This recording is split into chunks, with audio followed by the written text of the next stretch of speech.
Okay, so I got some good feedback from last video. For this one, I'm going to try to have more edits, keep it a little more fast-paced. I was trying to over-explain things before, kind of like Khan Academy videos, because I feel like I'd rather give too much information than not enough. But the videos are getting too long and over-complicated, so I'm going to just try and make it a little more simple. I'm starting off in a different place from the textbook. So beginning, I'm going to explain what infinitives are. Infinitives are verbs, and they just mean to blank something. So Amadic is different from English because English you can just say like, I want to see. To and see are separate words. But in Amadic, to say that you would have to use one word. So all infinitives have this ME or MA beginning, and they will all mean like to want to do something. And then there's also the word ifelegallo, which means I want. So I wanted to teach that if you just find an infinitive and then slap on ifelegallo onto the end of it, it means I want to whatever this infinitive is. Pronunciation and vowel choices for Amadic are kind of weird. This is how I would pronounce the word. Ifelig al and then o, like oh my gosh or something, but this is technically the correct way to spell it out. So me blati felegallo is I want to eat. Mehida felegallo, I want to go. Manbeb ifelegallo, I want to read. You can just find these infinitives, and the way you can get these infinitives is by using English to Amadic Google Translate. This is a pretty decent resource. If you want to find an infinitive like you want to say to see, ignore this le, that's something for a different section. What happens if you just put C, it won't give you, to malkitis. I don't want to explain that. Just put to whatever the word you want to do is, malkitis to watch, and that's kind of what that one's based off of. Put whatever word you want to say, put to C, ignore the LE, and this is the infinitive. So like if we wanted to say, I want to learn, you didn't know how to say that, you would just say to learn, and then you'll remove this LE, memad. Oh yeah, Amadic technically also has vowels with every single word because Fidel doesn't have consonants by themselves. It's always paired with a vowel. So these are the vowel sounds that will come with each consonant, but you'd have to say like ha, hu, he, ha, he, hi, ho. There's no just like H by itself. That doesn't exist in their alphabet system. So when you go to English to Amadic to get certain words, they'll throw this I on to here because it's translating it as if it's in Fidel, which I think it's meant to be this. You see like this is like a crossed out. Yeah, it's kind of almost a soft I. Honestly, it's not there. The word is memad. There's no I there. But if you ask someone who speaks Amadic, is there an I here? They'll tell you, yes, there is. But for logic and for English speakers, it's just memad. Sometimes there's an I here and it's silent, and sometimes it's actually an I that's there, that's part of the word. The only way you can tell is if someone says the word for you. For that, you just have to ask like a parent or a friend who speaks Amadic or someone. But this system is kind of a decent way to get infinitives in general. Infinitives, you can go from the infinitive to roots for conjugation. And then these roots for conjugation, you just add prefixes and suffixes to the root that you kind of get from the infinitive. And then you can say like all types of verbs, situations. I think it's a little bit easier to explain just getting the roots. So again, infinitives always begin with an ME or MA. So first, if the word begins with an ME, you remove the ME. So meblat begins with an ME, gets removed. If the word begins with an MA, you just remove the M. That's for Madir, but we'll come back to that one. If the word ends with a T, remove the T. So meblat has a T at the end, so you just remove that. ME removed, T removed. Now you're just left with like this billa root. If the word ends with a glottalized T, don't remove, so that'll come up later. If the word ends with a vowel or does not end with a T, you don't need to remove anything. That will come up later. So for here, there's only two rules that we need to worry about. ME removed, T removed, billa. Madir. So this is an MA beginning word, so we remove the M, so you're just left with an A in the beginning, so boom. It doesn't end with a T, it doesn't end with a glottalized T, and this is kind of a rule 5 situation where it ends with a vowel or it does not end with a T. Actually, this vowel rule is something I just put here just to be safe, but I think every single infinitive ends with like a T, R, like some consonant, like not just like the ones here, but like it's not just gonna be like mero by itself. I think every infinitive has a consonant at the end. But just in case there is one that only ends in a vowel, then you would just keep that vowel. Continuing on, so remove the M. Adir doesn't end with a T, you don't need to remove anything, so it's just Adir. Mayet is to see. I'm just going to speed up explaining them, and hopefully you just kind of catch on to how things work. Remove the M. It ends with a T, so remove the T. Just with the Aya. Aya is the root that you'll use for conjugations. Merot, which is to run. Remove the ME. This is a glottalized T, which I tried to explain in the last video, but there are sounds like tek, ep, et, che. These sort of like throat glottalizations of pronunciation for words. If there's a T that's glottalized, then you keep that. You remove the ME here, but you keep the T, so it's rot. Mehid, which is to go. ME ending word doesn't have like a T at the end to worry about, so it's just heed. Memad, which is to learn, like I mentioned earlier. Remove the ME, don't have to worry about a T or anything. Mod is the root. Manbeb, which is to read. Remove the MA, you don't have to worry about any T or anything. Anbeb, and that's the root. In my opinion, to get good at getting these roots, you just need to practice a lot. So I'm gonna give you guys a chance to pause the video. I'm gonna mass unveil all of them, and I'll explain a little bit of them as I go on. Starting off, I'm just gonna remove menor, mesmat, memar, mestet. So I'll actually explain these ones maybe just to help drive the point home. So ME ending word, don't have to worry about anything else. Tor. ME ending word, it has a T at the end, so you remove that, so you get semma. Memar, ME beginning word, no T at the end, just mod. Again, that was one before. Mestet, which is to give. Remove the SE. There's a glottalized T in the middle of the word, but it ends with a soft T, so you just end up with sete. And mestet is actually a bit of an interesting word, which I'll try to explain a little bit later. Going from astamad, remove the MA, astamad. Awik, ale. Yeah, so I guess I'll just start mentioning it here. So this rule system that I'm explaining is very common and works in most cases, but there are irregulars in the language. There are irregulars in English also. Like most of the time when you want to say something is past tense, you just put like an ed at the end of it. So I talked, I walked. But there are some past tense words that have like their own system. Like I read. It's not like I read it or something. It's just I read. It just doesn't follow the pattern. So there are some words like that in mnemonic also. Korit is kore, chal, one. I'm just gonna unveil all of these. Yeah, I don't make the rules for these. That's just what the word is. And you can pause at any point. This is another point I wanted to sort of emphasize. So a lot of these infinitives are pretty unique. Like you can tell them apart from each other, but some infinitives are very similar to each other. So malef means to pass. Masalef means to cause to pass. So sometimes there are infinitives that kind of are things you can do to other people. These are called transitive verbs. And then these are called, I think causative verbs. And normally they just put like an S somewhere as a like sort of modify this word. And then it means like to cause that action to happen. So you're not doing the passing, you're causing someone else or something else to do the passing. But the way you get to the root of those words is, you know, the similar pattern. Madreg and marig is just an important irregular where like, this is the same word. Some people say madreg and some people say marig. Like people say both actually. Like, and even me, when I speak Amarinya, I'll use either one of these for getting a root for conjugation. So just to be aware of both of them and understand that they mean the same thing. Another example of words being extremely similar, memtat, which is to come, and then mamtat, which is to bring. These words are the same, except this is an ME beginning word and an MA beginning word. And then if you're good with your conjugation rules, or not conjugation rules, for getting your roots from your infinitives, you'll see that this is meta, and that's your root for conjugations, and amta is your root for conjugations. I'll just kind of get rid of the rest of these, and hopefully this was some decent practice for getting the roots. And one last thing I'll mention, technically I'm telling you that this is the roots for conjugations and you add prefixes and suffixes to these words to get certain meanings, but these words actually are commands for you male. So like if you say amta to a guy, he'll bring you something. And I'll kind of go into that more in a different section, but for right now, just recognize these as sort of roots for conjugation. So what does it mean to make these conjugations? So one of them, as an example, is perfective tense. So this one, you mostly just add appropriate suffixes. Some words you add a T prefix and you don't know which words it's gonna be besides just getting experience with the word. I decided to go with the perfective first because you just have to worry about suffixes, and I think you'll kind of see the system and get a feel for how things work as I kind of explain it. The English word to eat, meblat, is one that we've been sort of showing. To get to the root word, remove the ME, remove the T, billa. So now we're going into our first conjugation, which is for I. There are 7 conjugation subjects that you need to worry about, like I, he, she, you male, you female, we, y'all, they. This language is genderized. You have to actually specify if you're talking to a you male or a you female. In this situation, they're all past tense. This is gonna make it I ate when you do a certain conjugation. He ate. She ate, you male ate, you female ate, we ate, y'all ate, like speaking to a group, like you all ate, they ate. So I wanted to come back and actually add something in that I forgot to mention. This he conjugation is also used for objects. It's he or it.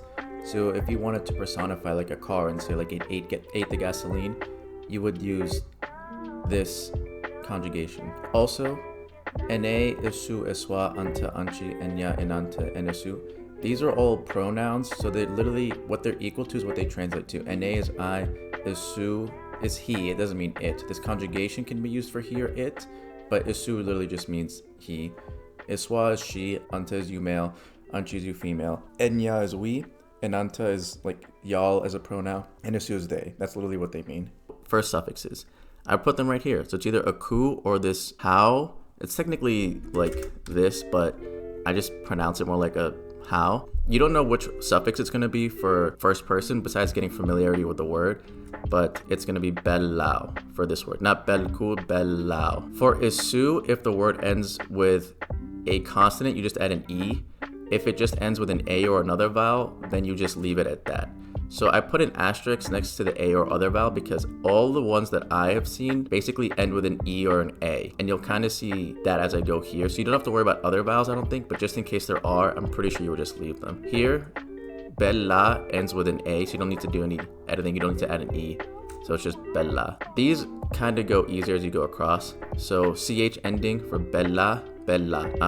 Anta. It can either be K or H, and you don't know which one is which. But the nice thing is that if you know the first person, then you know the U male. This is an HU ending suffix, so you know it's going to be an H ending suffix for U male. So bella, and this would mean U male 8. For you female, you just add an SH, bella, and yeah, you just add an N ending. I put IN, and I'll kind of explain that later, but I'll just switch it to N for right now. Bellan, so we 8, y'all. Achuhu, this is kind of a longer suffix, belachuhu, and then for enosu is there, you add a U. So the word ends with like an A here, and it will just get overpowered and replaced to say bellu. So what these all mean is I ate, he ate, she ate, you male ate, you female ate, we ate, y'all ate, they ate. Bella, bellau, bella. I got another root, and the he conjugation for he ate are the same. And I'll explain that more in a different video. Bellach, bella, bellash, bellan, bellachuhu, bellu. So I'm going to explain these next ones a bit faster, but it's the same idea. So mader, you want to get to the root. So it's the MA word, just move the M. Ader. You don't know if it's ku or hu, but I'll just show you. Ader ku. And let's say you didn't know and you wanted to find out. You'll just come here and say, I spent the night. Ader ku. And it'll tell you which one it is. It's a KU ending one. So ader ku. Ader ends with a consonant, so you actually add an E for this one. So adere, SYCH, so aderch, aderech, something like that. So the pronunciation is, it has a CH. Sometimes it kind of changes a little bit for the word, but this will definitely get you in the ballpark, even if you've never seen the word before. Aderk, again, this is a KU ending word, so you know it's going to be K ending for U male. So aderk, adersh, aderin. That's why I put this I here, because sometimes it kind of makes more sense for me in my brain to just put aderin for the pronunciation for words that just end in a consonant. Aderachuhu, aderu. The reason I picked mader is because I have some friends in Ethiopia right now, and every morning people come in and they are asking how's your night. So they always say endemen aderk, endemen adersh. So they're asking you, how did you spend your night? So that's what they're saying to you guys in Ethiopia right now whenever you wake up in the morning. And if you want to ask them, you can say endemen aderk to ask them how they spend their night, and endemen adersh, how did you spend your morning? It basically is like the same thing as saying good morning. I mean, the technical meaning is technically how did you spend your night, but just to kind of help out my friends in Ethiopia right now. Mayet, first getting the root. Aye. You don't know if it's KU or HU. I'll just tell you it's HU. Let's jump to U male. Since you know that it's HU for IU, for I saw, then if you wanted to say U male saw, aye. And then here it's aye. So the word already ends with an E, and that's what I was trying to sort of say earlier, that like most of them just end with an E or an A. So you don't have to add an E. It already has an E here. Ayich, she saw. Ayish, you female saw. Ayin, we saw. Actually, this would be better without that. Ayachuhu, y'all saw. Ayu, they saw. Merot, again, get to rot. You don't know which one it is, but I'll tell you it's rotku. Because you know this is rotku, you come over here and you know it's rotke. Yeah, I put the I here because it kind of helps me like connect it to the K, but rotke, yeah, either way, I mean, you're in the ballpark. Rote, because it ends with a consonant, so you just slap the E onto the end of it. Rotich, yeah, I put that there just to help me connect it. I'll leave it for that one. Rotish, you female ran. Rotin, we ran. Rotachuhu, royu. Mihid, heed. This one is kind of an irregular, which is why I picked it. You can actually use ku or hu. I always use ku because for me, just saying like bellau, it's kind of hard to emphasize that I'm saying like how at the end of it. This ku is like more emphatic or easier to say. So I always just say head ku. Hede, because it ends with a consonant, so you just slap the E onto the end. Hedich, she went. Hedek or hede. I always just say this one. For you male went. Hedish, you female went. Hedin, we went. Hedachuhu, y'all went. Hedu, they went. Memar, mar. Oh, yeah. So the reason I picked Memmod for this one is because this is one that has the T prefix. It's not just marku or marhu. I'll just tell you it's marku. It's temarku. And if you want to double check that, I learned temarku. So anytime you are unsure about what the conjugation is, go over here and check it. But there's something I want to mention about that a little bit later, but you might get the right answer by doing it like this. Oh, also just to note, like their spelling is somewhat different. I know the word is pronounced temarku. You know, I just put the T in front. You can imagine it as putting TE in front if that helps you. But for me, it's like basically the same, doesn't matter. Temarku, this prefix is going to be there for all of them. So temare, temarich, she learned. Tamar, you male learned. Tamarish, you female learned. Tamarin, we learned. Tamarachu, y'all learned. Tamaru, they learned. I wanted to come back and give advice for pronouncing anta because bella and bella sound very similar. So people when they speak of money, they do kind of breathe out like a ha, and bella is kind of what it sounds like versus bella here. It's tough to notice at first, but over time it gets easier. And then with context, it's usually helps a lot. Like if you know you're talking to a male or if someone's talking to a male and they say bella, you'll understand from context that they're saying like, oh, you male ate. So that's all of these conjugations. I just wanted to show the textbook rules are basically the same as the rules I said, but I just explained it differently. So like this who, ku for first person, that's I. Second person masculine is you male. Second person feminine is you female. This S with a symbol is SH. This is urso. This is a conjugation I'm not teaching, but it's how to be polite to people. But as you kind of might have noticed, this suffix is the same for third person. So that's kind of the idea behind some of the polite speaking is where you treat one person as if they're multiple people. So you use sort of plural endings for them. Third person masculine is he. And then this is sort of like this kind of says the particular moments when you add the E and then when you add the A. So kind of what I was trying to show, but I guess how the textbook says it. Third person feminine is CH. So, you know, that's supposed to be what this is. Some weird symbol is just CH. And it's explaining like after E, you put CH, after A, it's CH, even after consonants, it's ECH is what they're saying. Plural, first person plural is we. Second person plural is y'all, you all, which is that suffix. Then third person masculine is they, or third person plural is they, which is this U ending. And then here they're explaining like how you know if it's an HU or a KU ending. I don't really understand this. Like if the word ends with a G, K, or glottalized K or vowels, then it's who. Otherwise it's who or KU. That's the thing, like even the textbook is like sometimes it can be who or KU. I think you just have to know the word and it's case by case. Ignore this is verb suffix pronouns. I'll explain that later. This vowel stem thing, I don't even know what that means. So closing notes. You can use Google Translate to find infinitives and practice. And I want to kind of emphasize the difference in the two things I taught today. I want to blank is using the infinitive. You can literally use it to say to do whatever, and then you put efelegallo at the end. That's how you would say I want to do whatever. And then the conjugations I taught, which again are for these 7 subjects, I, he, she, you male, you female, y'all, we, they. The ones I taught today are how to say things in the past tense, like I ate, I ran, you male ran, y'all talked, they walked, whatever it is. That's what I was trying to show in the other part of the video. So another important thing to mention, like I was trying to say earlier, Google Translate is mostly good, but it can give you the present perfect conjugation instead of the perfective tense. So there are sort of 2 ways to say things that are past tense. The perfective one is the first one I showed you, and I'll show you how to do this one later. They basically mean the same thing, except the perfective is something that can be like done 1 second ago or a million years ago, and the present perfect is used more so for things that happened recently in the past. So some words tend to be used for certain conjugations more often, like if you say he slept, yeah, it's using tenya toile. So it's not using the conjugation system like that's mentioned here for this E system or what I showed here. It's using the present perfect one to say like he in the past tense slept. So that's just an important thing to note. Like it might not be you, it just might be the way Google Translate is translating it. And then Google Translate in some situations is literally just wrong. I would say it's like right 95% of the time, 95% of the time. But the other issue is that it may not translate things the way you want to. So I couldn't really find a great example of the type of translation changes that I was thinking of, but this is the best I could come up with. So I translated, he translated, they translated. These all are basically the same in English. You're just switching out the pronoun for different people. But like, look, like Google Translate will give you bemalet turgum toal, turgum me wallo bello turgum toal.